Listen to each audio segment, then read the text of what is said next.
നമസ്കാരം, ഞാൻ ഡോക്ടർ ദിവ്യ. ഇന്നത്തെ ഹെൽത്ത് ടോക്സിലേക്ക് എല്ലാവർക്കും സ്വാഗതം. ഇന്നത്തെ ഹെൽത്ത് ടോക്സിൽ നമ്മൾ സംസാരിക്കാൻ പോകുന്നത് സാധാരണയായിട്ട് എൻ്റെ ക്ലിനിക്കിലേക്ക് വരുന്ന പേഷ്യൻസ് എപ്പോഴും പറയുന്ന ഒരു കാര്യമാണ്, എനിക്ക് ഒരു 25 വയസ്സേ ഉള്ളൂ, പക്ഷേ എന്നെ കണ്ടു കഴിഞ്ഞാൽ ഒരു 35 വയസ്സ് പറയും. ചിലർ പറയാറുണ്ട് എനിക്ക് 30കളിൽ എത്തുമ്പോൾ തന്നെ ഒരു 40കളുടെ രീതിയിലേക്ക് എൻ്റെ സ്കിൻ മാറുന്നുണ്ട്. ഇങ്ങനെ നമുക്ക് പ്രായത്തിനെക്കാട്ടിൽ കൂടുതൽ പ്രായം തോന്നുന്ന ഒരു രീതിയുണ്ട്. നമ്മളെപ്പോഴും പറയാറുള്ളത് എങ്ങനെ ചെറുപ്പമായി ഇരിക്കാം, അല്ലെങ്കിൽ നമ്മുടെ പ്രായം എങ്ങനെ കുറച്ച് കാണിക്കുക, ഇങ്ങനെയൊക്കെയാണ് പറയാറുള്ളത്. പക്ഷേ ഞാൻ എപ്പോഴും പറയും നമ്മളൊരു ഹെൽത്തി ആയിട്ടുള്ള ഒരു ലൈഫ് സ്റ്റൈലും അതുപോലെ തന്നെ സ്കിന്നുമൊക്കെ നമ്മൾ പരിചരിച്ച് വയ്ക്കുന്നതാണ് ഏറ്റവും വലിയ ഒരു ഹെൽത്ത് എന്ന് പറയുന്നത്. അപ്പോൾ അങ്ങനെ നോക്കുമ്പോൾ ഈ ഒരു ബുദ്ധിമുട്ട്, അതായത് നമുക്ക് ഏജിനെക്കാട്ടിലും കൂടുതലായിട്ട് നമ്മുടെ സ്കിൻ ഏജ് തോന്നുന്നുവെങ്കിൽ എന്തായിരിക്കാം കാരണം, അത് ഏത് രീതിയിലാണ് നമുക്ക് പരിഹരിക്കാൻ പറ്റുന്നത്?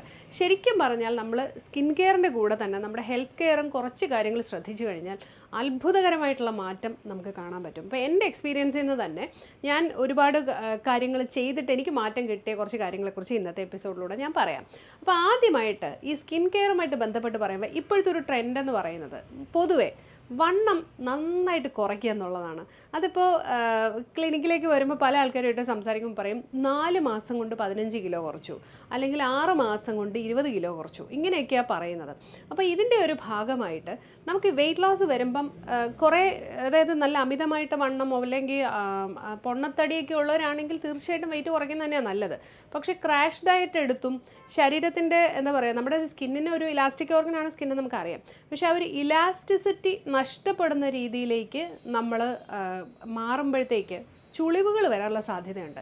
അതായത് വണ്ണം കുറഞ്ഞു മെലിഞ്ഞ് സുന്ദരിയായാലേ സുന്ദരനായി എന്ന് പറയുന്നതിന് പകരം ഡയബറ്റിക് ആണോ അല്ലെങ്കിൽ തൈറോയിഡ് ഉണ്ടോ ഇതൊക്കെ ഒന്ന് നോക്കിക്കോളൂ എന്നായിരിക്കും നമ്മൾ ഏതെങ്കിലും ഒരു ഫംഗ്ഷന് പോകുമ്പോൾ പറയുന്നത്. അപ്പോൾ തന്നെ നമ്മുടെ കോൺഫിഡൻസ് മൊത്തം പോകും. അങ്ങനെ പലരും പറയാറുണ്ട്.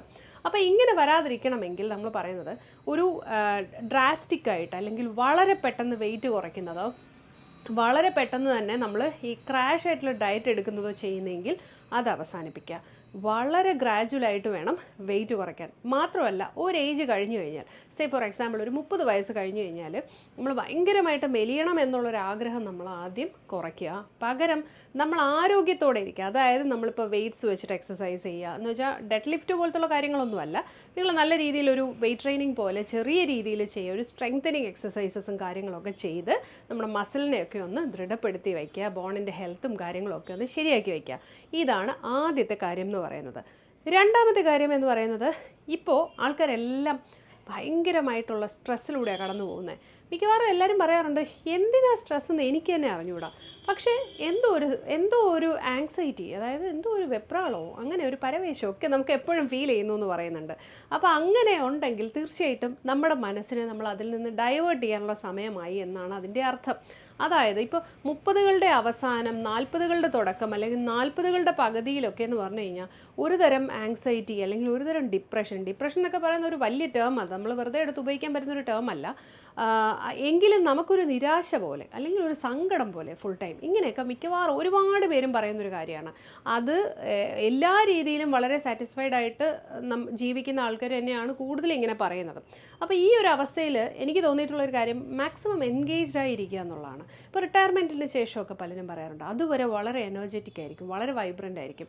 അതിനുശേഷം അല്ലെങ്കിൽ നമ്മൾ ജോലിയൊക്കെ രാജിവെച്ചതിന് ശേഷം അല്ലെങ്കിൽ അതിൽ നിന്ന് നമ്മൾ ഒന്നിലും ഒക്യുപ്പൈഡ് ആവാതിരിക്കുന്ന ഒരു സമയത്ത് ഇതുപോലെ ഏജിങ്ങിൻ്റെ സയൻസ് വളരെ പെട്ടെന്ന് കടന്നു വരുന്നതായിട്ട് കണ്ടിട്ടുണ്ട്. അപ്പോൾ അങ്ങനെ ഉണ്ടെങ്കിൽ തീർച്ചയായിട്ടും നമ്മൾക്ക് സാറ്റിസ്ഫാക്ഷൻ കിട്ടുന്ന ഒരു എൻഗേജ്മെൻറ്റ് നമ്മൾ കണ്ടുപിടിക്കുക. എന്നിട്ട് അതിനകത്തേക്ക് നമ്മൾ നമ്മുടെ സമയം ഇൻവെസ്റ്റ് ചെയ്യാമെന്ന് തന്നെ ഞാൻ പറയാം. അത് സ്പെൻഡ് ചെയ്യാമെന്നല്ല, നമ്മൾ അവിടെ നിക്ഷേപിക്കുക എന്ന് പറയും. തീർച്ചയായിട്ടും നമുക്കതിൻ്റെ റിട്ടേൺ എന്തായിരിക്കും? ഹാപ്പിനെസ് ആയിട്ടായിരിക്കും കിട്ടുന്നത്, അല്ലെങ്കിൽ സന്തോഷമായിട്ടായിരിക്കും കിട്ടുന്നത്. അത് വലിയൊരു ഘടകമാണ്. മൂന്നാമത്തെ ഒരു കാര്യം എന്ന് പറയുന്നത് മധുരത്തിൻ്റെ ഉപയോഗമാണ്. ഈ മധുരം കഴിക്കുമ്പം നമുക്കൊരു ഉന്മാദം ആദ്യം ഫീൽ ചെയ്യും. എല്ലാവർക്കും ഇഷ്ടമാണ്, എനിക്ക് ഭയങ്കര ഇഷ്ടമാണ് മധുരം കഴിക്കാൻ. പക്ഷേ ഞാൻ മനസ്സിലാക്കിയെന്ന് പറഞ്ഞാൽ മധുരം കഴിക്കും തോറും നമുക്ക് ഇങ്ങനെ ബ്ലോട്ട് ചെയ്ത് വരുന്നതായിട്ട് ഒരു എന്താ പറയുക, ഊതി വീർക്കുക എന്നൊക്കെ നമ്മൾ പറയും സാധാരണക്കാരുടെ ഭാഷയിൽ. അപ്പോൾ ആ ഒരു രീതിയിൽ നമ്മൾ ഇൻഫ്ലെയിംഡ് ആവുന്ന പോലെ ഒരു ഫീലിംഗ് വരും. തീർച്ചയായിട്ടും മധുരം നമ്മൾ പരമാവധി കുറച്ചു കഴിഞ്ഞാൽ നമുക്ക് ഈ ഒരു കാര്യം കുറയ്ക്കാൻ പറ്റും. മാത്രമല്ല സ്കിൻ ഏജിങ് നല്ല രീതിയിൽ കുറയ്ക്കാം. ആക്നെ പോലുള്ള കാര്യങ്ങൾ ഇപ്പം ഒരു 30കളുടെ എന്താ പറയുക 30ൻ്റെയൊക്കെ തുടക്കത്തിലൊക്കെ ആക്നെ ഒന്നും വരാൻ വലിയ സാധ്യതയില്ല. പക്ഷേ ഇപ്പോൾ കുറേ പേർക്ക് വരുന്നുണ്ട്. അതെന്ന് പറഞ്ഞാൽ ഈ കുറേ സെലിബ്രേഷൻസിൻ്റെ ഭാഗം ഭാഗമായിട്ട് പേസ്ട്രീസ് ആയാലും ലഡ്ഡൂസ് ആൻഡ് ജിലേബി എല്ലാം അങ്ങനത്തെ ഉള്ള കുറേ കാര്യങ്ങൾ ഇപ്പം കഴിക്കേണ്ടി വരുന്നുണ്ട്. മിക്കവാറും എല്ലാവരും വർക്കിംഗ് ആണല്ലോ. അപ്പോൾ ആ ഒരു രീതിയിലുള്ള സെലിബ്രേഷനൊക്കെ മാക്സിമം ഒന്ന് നമ്മൾ അവോയ്ഡ് ചെയ്യാൻ നോക്കുക. സെലിബ്രേഷൻ അവോയ്ഡ് ചെയ്യാനല്ല, പക്ഷെ നമ്മുടെ ഡയറ്റിൽ അത് വളരെ സ്നേഹപൂർവ്വം അതിൻ്റെ ക്വാണ്ടിറ്റി വളരെ കുറയ്ക്കാനായിട്ട് നോക്കുക.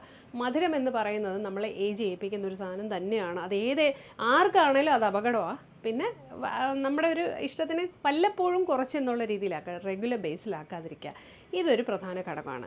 ഇനി നാലാമതൊരു കാര്യത്തെക്കുറിച്ച് പറയുമ്പം ഉറക്കമാണ് ഏറ്റവും ഇമ്പോർട്ടൻ്റ് ആയിട്ടുള്ളൊരു കാര്യം എന്ന് പറയുന്നത്. കാരണം നമുക്കറിയാം, ഇപ്പോൾ ബ്രയൻ ജോൺസൺ എന്ന് പറഞ്ഞിട്ട് ഒരാളുണ്ട്, വളരെയധികം തരംഗമാണ്. പുള്ളിയുടെ നെറ്റ്ഫ്ലിക്സിലൊക്കെ പുള്ളിയുടെ ഡോക്യുമെൻ്ററിയും കാര്യങ്ങളൊക്കെ വന്നിട്ടുണ്ട്. എന്താണ് പുള്ളി മരിക്കാതിരിക്കാൻ അല്ലെങ്കിൽ ഏജ് ചെയ്യാതിരിക്കാനുള്ള കാര്യങ്ങളെക്കുറിച്ചുള്ള സ്റ്റഡിയും റിസർച്ചും ഒക്കെ ചെയ്തുകൊണ്ടിരിക്കുന്നത്. അപ്പം മകൻ്റെ ബ്ലഡിൽ നിന്നുള്ള പ്ലാസ്മയോ അത്തരത്തിലുള്ള കാര്യങ്ങളൊക്കെ ഉപയോഗപ്പെടുത്തുന്നു, അല്ലെങ്കിൽ പലതരത്തിലുള്ള പരീക്ഷണങ്ങളിലൂടെ കടന്നു പോകുന്നു. പുള്ളി എപ്പോഴും പറയുന്നൊരു കാര്യം എന്ന് പറഞ്ഞു കഴിഞ്ഞാൽ ഉറക്കം. എൻ്റെ ഉറക്കത്തിനെ ഡിസ്റ്റർബ് ചെയ്യുന്ന ഒരു കാര്യവും ഞാൻ ചെയ്യില്ല. ആൻറ്റി ഏജിങ്ങിൻ്റെ ഭാഗമായിട്ടാണ് പുള്ളി അത് പറയുന്നത് കേട്ടോ. ഏജിങ് എന്ന് വെച്ചാൽ ഉറങ്ങാനായിട്ട് ഇപ്പം കോഫി, ടീ അങ്ങനത്തെ സ്റ്റിമുലൻസ് ഒന്നും കഴിക്കില്ല, ഞാൻ പ്രോസസ്ഡ് ഫുഡ് കഴിക്കില്ല എന്ന് വെച്ചാൽ ആ ഒരു രീതിയിലാണ് പോകുന്നത്. അപ്പോൾ അതിൻ്റെ അർത്ഥം എന്ന് പറഞ്ഞാൽ ഉറക്കം നമ്മുടെ സ്കിന്നിനും നമ്മുടെ ബോഡിക്കും നമ്മുടെ റിപ്പയറിനും നമ്മുടെ റീജനറേഷനും നമ്മുടെ ഹെൽത്തിനും എത്രത്തോളം പ്രധാനമാണെന്ന് ആ ഒരു പുള്ളിയുടെ ഒരു കൺസേൺ കാണുമ്പോൾ തന്നെ പല വീഡിയോസും നമുക്ക് കാണാം. പുള്ളി വളരെയധികം കൺസേൺഡ് ആവുന്നത്.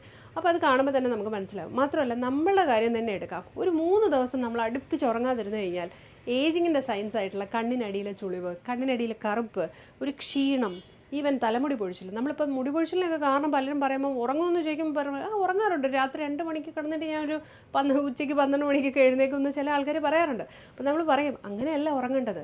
ശരിക്കും രാത്രി തന്നെയാണ് ഉറങ്ങേണ്ടത്. നേരത്തെ തന്നെ കിടക്കാനായിട്ട് നോക്കുക. ഇപ്പോൾ ഒക്കെ പറയുകയാണെങ്കിൽ നമ്മളൊരു 10-11 മുമ്പ് കിടക്കാനായിട്ട് തന്നെ നോക്കാൻ പറയും. അതിനുശേഷം രാവിലെ എഴുന്നേക്കണം എന്ന് തന്നെ പറയാം. അല്ലാതെ പകലുറങ്ങി ഇതിനെ കോമ്പൻസേറ്റ് ചെയ്യാമെന്നോ അല്ലെങ്കിൽ 8 മണിക്കൂർ 5, 3, 8 ആയിട്ട് അങ്ങനെയൊക്കെ ചിലർ പറയും പല സമയത്ത് ഉറങ്ങി ഞാൻ അത് ശരിയാക്കുന്നുണ്ടെന്ന്. അതൊന്നുമല്ല. ശരിയായ സ്വസ്ഥമായ ഒരു ഉറക്കം നമുക്ക് വേണം. അത് നമ്മുടെ ഏജിങ്ങിനല്ല, ഹെൽത്തിന് വളരെ പ്രധാനമാണ്. മുടിക്കും സ്കിന്നിനും ഹെയറിനും ഒക്കെ പ്രധാനമാണ്. ഇനി മറ്റൊരു കാര്യം എന്ന് പറഞ്ഞു കഴിഞ്ഞാൽ നന്നായിട്ട് വെള്ളം കുടിക്കുക എന്നുള്ളതാണ്. എല്ലാവരും ഇപ്പോൾ ഫോക്കസ് ചെയ്തിരിക്കുന്നത് സ്കിൻ കെയറിലാണ്. ആൻറ്റി ഏജിങ് ഈ ആൻറ്റി ഏജിങ് എന്ന് പറയുന്ന സംഭവം എന്ന് പറഞ്ഞാൽ ആൻറ്റി ഓക്സിഡൻസ് കൂടുതലെടുക്കണം. അപ്പോൾ അതുപോലെ തന്നെ വെള്ളം, ഹൈഡ്രേഷൻ ഒരു വലിയ ഭാഗമാണ്. ചുളിവുകളാണല്ലോ ആദ്യമായിട്ട് വരുന്നത്. അപ്പോൾ ഈ ഫൈൻ ലൈൻസും റിങ്കിൾസും ഒക്കെ പ്രത്യക്ഷപ്പെടുന്നതിന് മുമ്പ് നമ്മൾ എന്ത് ചെയ്യുന്നത്, സ്കിന്നിനെ മാക്സിമം ഹൈഡ്രേറ്റ് ചെയ്ത് ഇങ്ങനെ വലിച്ചു നിർത്താൻ വേണ്ടിയിട്ട് ബോഡിയിൽ ആവശ്യത്തിന് വെള്ളം വേണം. അപ്പോൾ ഈ വെള്ളം ഉണ്ടെങ്കിൽ മാത്രമേ മെറ്റബോളിസവും കാര്യങ്ങളൊക്കെ കറക്റ്റായിട്ട് നടക്കുകയുള്ളൂ. അത് നമ്മൾ അതിന് ശേഷമുള്ള വേസ്റ്റൊക്കെ പുറന്തള്ളപ്പെടേണ്ടത് അതിൻ്റെ ആവശ്യമുണ്ട്. അപ്പോൾ ഇതൊക്കെ വെള്ളം ഉണ്ടെങ്കിലേ നടക്കുകയുള്ളൂ. അപ്പോൾ അതിന് വേണ്ടിയിട്ട് നന്നായിട്ട് വെള്ളം കുടിക്കുക. അവനവൻ്റെ ബോഡിയുടെ കണ്ടീഷൻ അനുസരിച്ച് നിങ്ങൾ എന്തെങ്കിലും മെഡിക്കൽ കണ്ടീഷൻ ഉള്ളവരാണെങ്കിൽ തീർച്ചയായിട്ടും ഡോക്ടറിൻ്റെ അഡ്വൈസ് പ്രകാരമാണ് വെള്ളം എടുക്കേണ്ടത്. അല്ലാതെ ഒരു ശരാശരി മനുഷ്യന് 1.5 to 2 ലിറ്റർ വെള്ളം മിനിമം എല്ലാ ദിവസവും എടുക്കുക. നോർമൽ വാട്ടറാണ് ഞാൻ പറയുന്നത്. ചായയും കാപ്പി അത്തരത്തിലുള്ള കാര്യങ്ങളൊന്നും ഞാൻ അമിതമായിട്ട് റെക്കമെൻഡ് ചെയ്യാറില്ല. പിന്നെ വല്ലപ്പോഴും ഇച്ചിരി എങ്ങാനും നമുക്ക് നമ്മുടെ ആഗ്രഹത്തിന് വേണമെങ്കിൽ കുടിക്കാം, അത്രേ ഉള്ളൂ. അപ്പോൾ ഞാൻ പറഞ്ഞ കാര്യങ്ങൾ എന്ന് പറഞ്ഞാൽ ആൻറ്റി ഏജിങ് എന്നുള്ളതല്ല, നമുക്ക് സ്കിന്നിനെ നല്ല രീതിയിൽ മെയിൻറ്റെയിൻ ചെയ്യാൻ വേണ്ടിയിട്ട് ചെയ്യേണ്ട കാര്യങ്ങളെക്കുറിച്ചാണ്. പിന്നെ ഓഫ് കോഴ്സ് ഹൈലൂറോണിക് ആസിഡ് പോലുള്ള കാര്യങ്ങളോ റെറ്റിനോൾ പോലുള്ള കാര്യങ്ങളൊക്കെ നിങ്ങളുടെ സ്കിൻ ടൈപ്പ് നോക്കിയിട്ട്, ഞാൻ എപ്പോഴും ഒരു 30 വയസ്സ് കഴിഞ്ഞിട്ടാണ് ആൻറ്റി ഏജിങ് തുടങ്ങാനായിട്ട് റെക്കമെൻഡ് ചെയ്യുന്നത്. ചിലതൊക്കെ 20 വയസ്സിലൊക്കെ പറയാൻ പറ്റും. എനിക്ക് അങ്ങനത്തെ ഒരു അഭിപ്രായമില്ല. അപ്പോൾ തീർച്ചയായിട്ടും ഈ ഒരു റുട്ടീൻ, നമ്മൾ സ്കിൻ കെയർ റുട്ടീൻ ഓൾറെഡി പറഞ്ഞിട്ടുണ്ട്. ഇത് നിങ്ങളൊന്ന് ഫോളോ ചെയ്ത് നോക്കുക. എന്നിട്ട് 1 ദിവസം 2 ദിവസം കൊണ്ടൊന്നും മാറ്റം വരത്തില്ല. മിനിമം ഒരു 3 മാസം നമ്മൾ ഇതിന് വേണ്ടി ട്രൈ ചെയ്യണം. പിന്നെ ഞാൻ ഓയിൽ മസാജ് ചെയ്യുന്നതും ഏത് ഓയിൽ ഉപയോഗിക്കണം ഇങ്ങനെയൊക്കെ കുറേ കാര്യങ്ങൾ പറഞ്ഞിട്ടുണ്ട്. അണ്ടർ ഐയിലെ കാര്യങ്ങളൊക്കെ പറഞ്ഞിട്ടുണ്ട്. അതെല്ലാം കൂടെ കമ്പൈൻ ചെയ്ത് ചെയ്യുമ്പോൾ തീർച്ചയായിട്ടും ഒരു ഫോട്ടോ എടുത്ത് വയ്ക്കുക, ഫിൽറ്ററൊന്നും ഇല്ലാത്ത. ഒരു 3 മാസം കഴിയുമ്പോൾ വീണ്ടും ഒരു ഫോട്ടോ എടുത്ത് വയ്ക്കുക. എന്ത് വ്യത്യാസമാണ് വരുന്നതെന്ന് നോക്കാം. ധാരാളം ഫ്രൂട്ട്സും ഒക്കെ കഴിച്ചോളൂ. നല്ല മാറ്റം തീർച്ചയായിട്ടും വരും. അപ്പോൾ ഇന്ന് ഞാൻ പറഞ്ഞ കാര്യങ്ങൾ നിങ്ങൾ ചെയ്ത് നോക്കുക. അതിൻ്റെ റിസൾട്ട് തീർച്ചയായിട്ടും അറിയിക്കുക. ഞാൻ ഓരോ കാര്യങ്ങൾ പറയുമ്പോഴും ഒരുപാട് പേര് എന്നെ കാണുമ്പോൾ വന്ന് പറയാറുണ്ട്, ഡോക്ടറെ ഞാൻ ആ വീഡിയോ കണ്ടു, ഞാൻ ചെയ്ത് നോക്കി, നല്ല റിസൾട്ടുണ്ട്. ചിലർ പറയും ഞാൻ എല്ലാ വീഡിയോയും കാണാറുണ്ട്, പക്ഷേ ചിലതൊക്കെ ചെയ്യാൻ പറ്റുള്ളൂ, എല്ലാം ഒന്നും ചെയ്യാൻ പറ്റാറില്ല. ചിലർ പറയും ഞാൻ ചെയ്യില്ല പക്ഷേ എല്ലാം കാണുമെന്ന്. എന്തായാലും വളരെ സന്തോഷമുണ്ട് എല്ലാവരുടെ അഭിപ്രായമൊക്കെ അറിയുന്നതിൽ. Thank you so much and keep watching.